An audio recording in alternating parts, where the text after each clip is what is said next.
Connecting the Dots, Confronting Environmental Racism in Nova Scotia. I'd like to acknowledge that we are holding this event on unceded Mi'kmaq territory.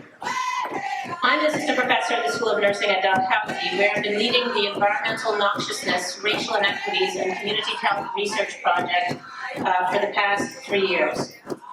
ENRICH, which is the acronym, is a collaborative, multidisciplinary, multimedia, community-based project that began in the spring of 2012. It examines the socioeconomic and health effects of environmental racism in Mi'kmaq and African Nova Scotian communities throughout the province. I would like to introduce Alan Knockwood, who will do the opening. Good evening and welcome. I welcome you to Mi'kmaq territory, and on behalf of all my ancestors, I'm so very proud of each and every one of you for taking the initiative to help us protect Mother Earth.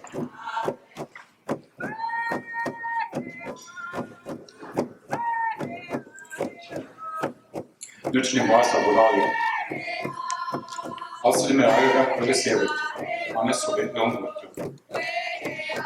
Great Spirit will protect us. And you're praying in English so you can understand my beautiful language. I would urge you to learn, because you are in my territory.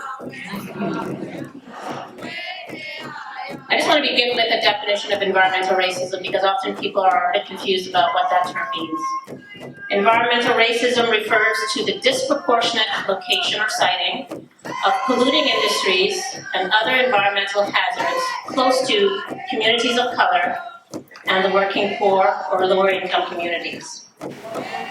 It also refers to the lack of power that these communities have around decision making about where these sites are located, as well as the uneven negative impacts of environmental procedures, the uneven negative impacts of environmental policies, and the disproportionate access to environmental services, such as garbage removal.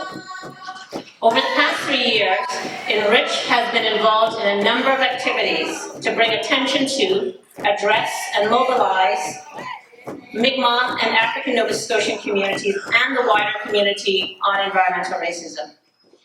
What happens when certain communities experience more pollution in their water, in their land, in their air? So there's a lot more pollution and all of these things that happen in Aboriginal and African communities. So that's the kind of research that ENRICH is doing. So when that happens, then we put it all together, and then what do we call it? Environmental racism. You gotta give yourself a round of applause. So when I heard that Lynn and Ingrid were working on this issue of environmental racism, that was the first time I'd heard those words and that description. And later on, Ingrid came to me and said, you know, could I take a meeting with you? We want to do something about this and we don't know where to proceed. So I said, well, why don't I do a private member's bill in the House of Assembly and bring it to the floor of the legislature so we can start to address it. We had a lot of problems with that bill in terms of getting it introduced, in terms of developing it on environmental racism. We don't want to give up because I know it's been mentioned some people have been downtrodden and some have stopped. Yeah. So I'm going to reintroduce my bill, Bill 111, in the fall session, and I'm hoping that we can get it passed this time. I tried to make this bill very simple and easy for them to say yes to, because to begin with, I'm just asking for a panel of people, 8 members, 3 from the Aboriginal, the Black and the Acadian communities, 3 chosen from the Environment Minister and 2 from the Human Rights Commission, to go around the province and meet with all the different affected communities and come up with a plan of what the government should do to address it and to perhaps take care of past wrongs and make sure that they never happen again. So.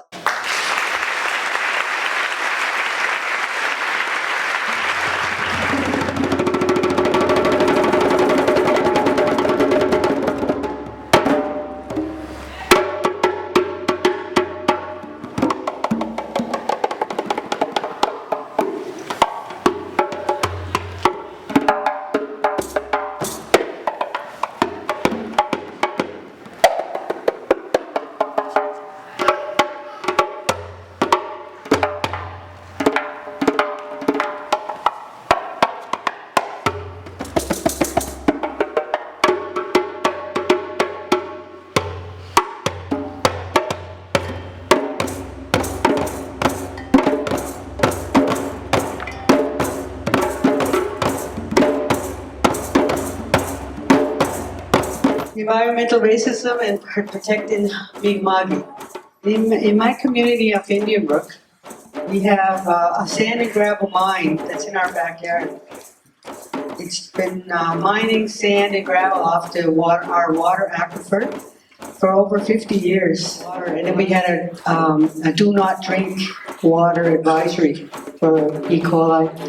So what they needed to do was stop mining. But what they did was Indian Affairs met with our community and they negotiated another well, a deeper well, a few hundred feet away from our existing well. So that was their answer to the loss of our water. But the risk to our water in Indian Brook is so, and surrounding communities, because there are several communities around that feed off of that water aquifer. So it's so important that we deal with the risk, because what are our children our grandchildren and our great grandchildren going to do if that punches through our aquifer? It's so insane that they would want to put a frack right next to the largest lake, freshwater lake, drinking water.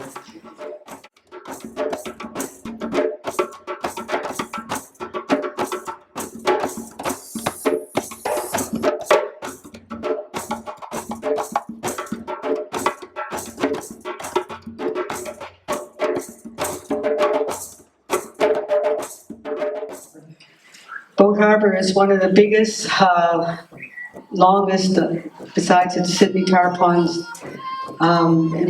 active environmental racism, where people have died from cancer, from all kinds of different diseases. And it continues today. Here we are 50 years after that northern pulp was built there, and at the time, the lawyer for the First Nations band said that the company told the provincial government at the time, oh, this won't hurt anybody because it will only affect a small band of Indians. Just a small band of Indians is what they said. We've been here for 13,000 years.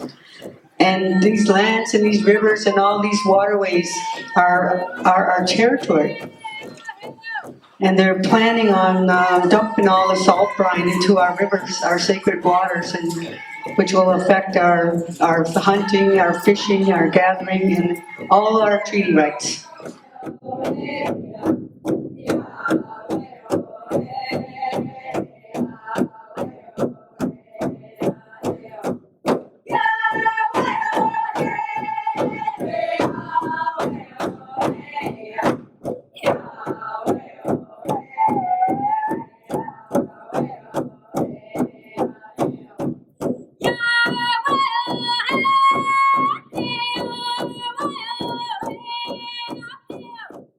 I got very much involved with a lot of the issues that actually Doreen put up on the screen there, including the Shubenacadie, the salt caverns issue, and found out that in fact what was being planned was that 9 billion liters of salt brine would be pumped out of these salt caverns and dumped into the Shubenacadie River daily.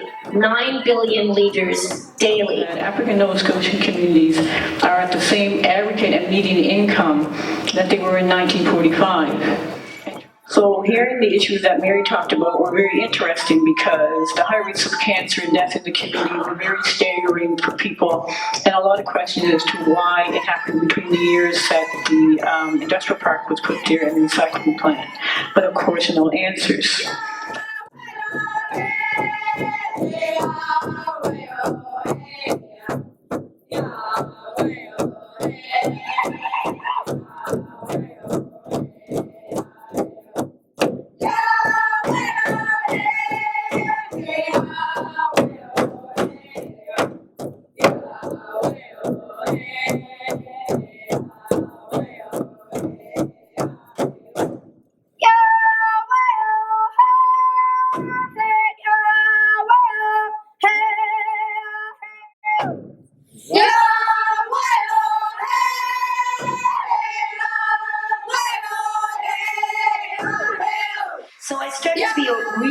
even more strongly aware of how unfair it is and how the disproportionate balance of how much our First Nations people whose land this is are completely disrespected and not consulted with in a deep and meaningful way, the way they should be. The things that I come across in terms of working with communities, it is really critical to have community plans, because if you don't have a plan, somebody will plan your community for you, no doubt. And it's usually your not phase that the communities in, because governments come in and consult and they go away and do whatever they want to do in the first place. They ignored the people, and there was no consultation with the people. They come after the fact, and they tell us what they're doing rather than what our input is on that. And that's going to change. How are we going to fix these relationships between the government and community? How can we strengthen it so the community actually is being heard and validated?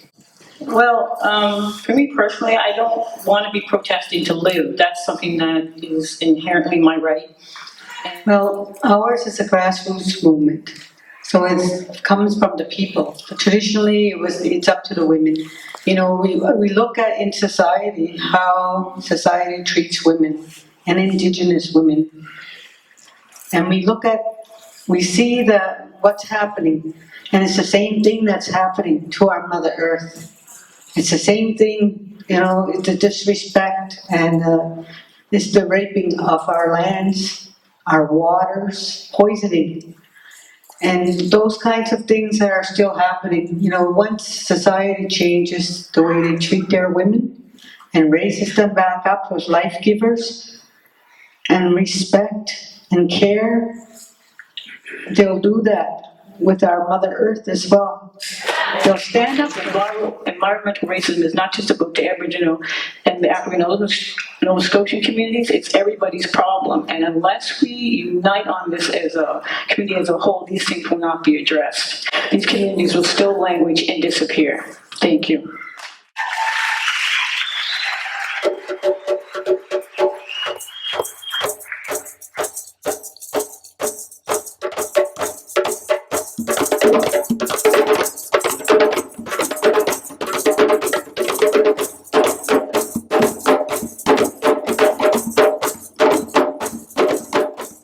We have no political power, and we do not have any economical power. And right now, we don't have numbers. That is our big thing. Like I said, we only have 15 families in the community, and most of them are seniors on low fixed income. It's hard to get the seniors out now. And I mean, after fighting for almost four decades, and being defeated, you can't even get a meeting in the council or a meeting in your community center. They're tired. They're downtrodden. They're beaten. So that is their biggest challenge right now. So as far as the government helping us, there's none. And when you talk to all the people that is still trying to be active, they say nobody cares. Nobody cares. Nobody cares. What needs to happen if you want to address environmental racism with government? Well, I think that the public does have a big influence on governments. I think that if there is a wave of support, if this becomes a movement, we can do anything. What I would need people to do is to write to all of their members, the members of the Legislative Assembly, doesn't matter what party they are, Liberal, Conservative, NDP, whatever. Just say, I would like this bill to pass. I believe in the Environmental Racism Act, an act to address environmental racism. And please know that I support Ms. Zan in this bill.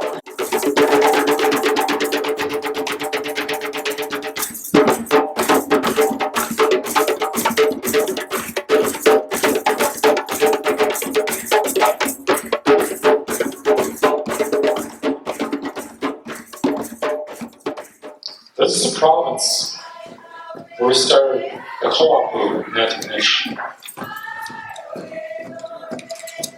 You, there in the audience, are part of that movement. We can make a movement worldwide for peace. We can make a worldwide co-op that empowers peoples. Power is yours. And your power can help us. Right now, I'm going to ask a larger power to protect us. Protect your way home. Protect your families. Protect your communities. Protect this province. Protect Canada. I ask this, Great Spirit, Lord. With all of you, thank